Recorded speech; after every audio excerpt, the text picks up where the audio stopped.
Olá! Para quem vive a gestão de tesourarias, dominar os fundamentos do cálculo financeiro não é só um diferencial, né?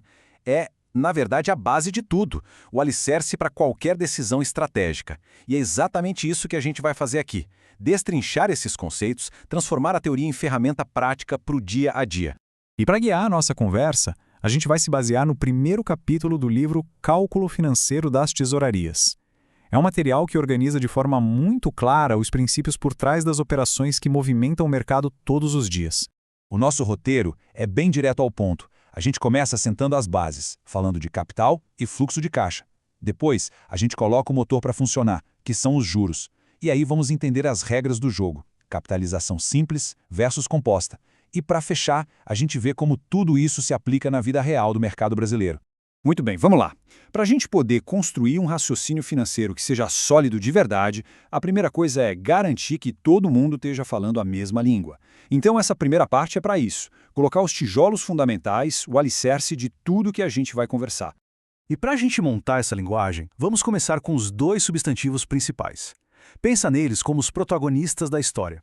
De um lado, o capital, que é o nosso recurso, e do outro, o fluxo de caixa, que nada mais é do que a jornada, a movimentação desse recurso. O primeiro elemento, então, é o capital. A gente geralmente representa ele pela letra P, de principal. De um jeito bem direto, é o valor em dinheiro de qualquer coisa. É o ponto de partida, o valor presente de toda e qualquer operação que uma tesouraria faz.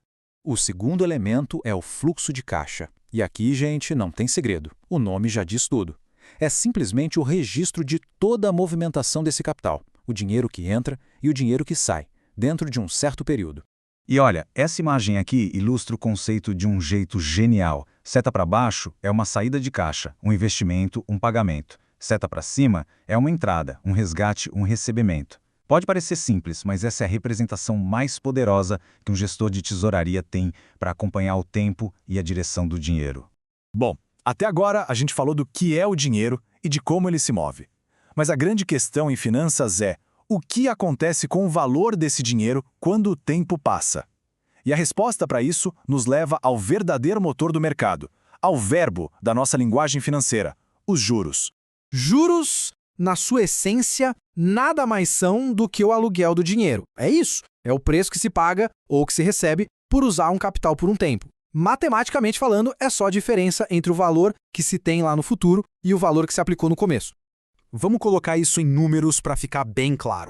Imagina um capital inicial, o nosso P, de 5 mil. Esse dinheiro é aplicado e depois de 2 meses, o valor resgatado, que é o valor futuro F, é de 5.300. A diferença, os juros do período, é de 300. Simples assim. Agora, o pulo do gato é transformar esse valor absoluto de 300 em uma taxa, em um indicador relativo. E para isso, a gente usa a fórmula mais básica de todas, a taxa de juros, que a gente chama de I, é igual ao valor dos juros, J, dividido pelo capital inicial, o P. Então, aplicando no nosso exemplo, a gente divide os 300 de juros pelos 5 mil de capital. O resultado? 0,06, ou seja, uma taxa de 6%. E atenção, hein? 6% no período todo, nesses 2 meses. Ok, então calculamos a taxa para esse período específico. Mas e se a operação durar mais tempo? Vários períodos. Como é que essa taxa é aplicada ao longo do tempo? A resposta está nas regras do jogo do mercado, os regimes de capitalização. O primeiro regime é o de capitalização simples, e o nome já entrega tudo. A regra aqui é uma só: os juros de cada período são calculados sempre, mas sempre mesmo, em cima do capital que foi aplicado lá no comecinho. O rendimento de um mês não vira capital para render mais juros no outro. A fórmula do valor futuro, o F, nesse regime, é bem linear. A gente pega o capital inicial, o P, e multiplica por 1 mais o número de períodos, o N, vezes a taxa I. Repara que é um crescimento em linha reta, constante e totalmente previsível. Agora, do outro lado do ringue, a gente tem a capitalização composta. E aqui, pessoal, é onde a mágica financeira realmente acontece. Por quê? Porque os juros que são ganhos em um período se juntam ao capital principal. E no período seguinte, os novos juros são calculados sobre esse montante maior. É o famoso e poderoso juros sobre juros.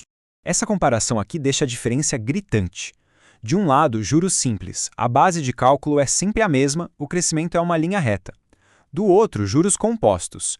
A base de cálculo aumenta a cada período e o crescimento é exponencial. É uma curva que acelera com o tempo. É a diferença fundamental entre somar e multiplicar o patrimônio. Certo. Mas por que essa distinção entre uma reta e uma curva é tão, mas tão crítica no dia a dia da tesouraria? Vamos ver qual dessas duas regras do jogo é a que vale no nosso mercado. E por que entender isso a fundo é questão de sobrevivência. E aqui está o ponto-chave de toda a nossa conversa. A capitalização composta não é só um conceito de livro, uma teoria. Ela é, na prática, o padrão.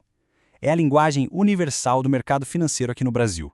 Pensa bem. Investimentos em CDBs, fundos, debêntures, captação de recursos, empréstimos. Praticamente 99% de tudo que uma tesouraria faz opera sob a regra dos juros compostos. É o padrão da indústria. Ponto final.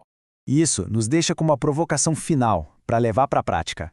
Olhando para as operações do dia a dia, onde é que essa diferença entre o crescimento linear e o exponencial tem o maior impacto?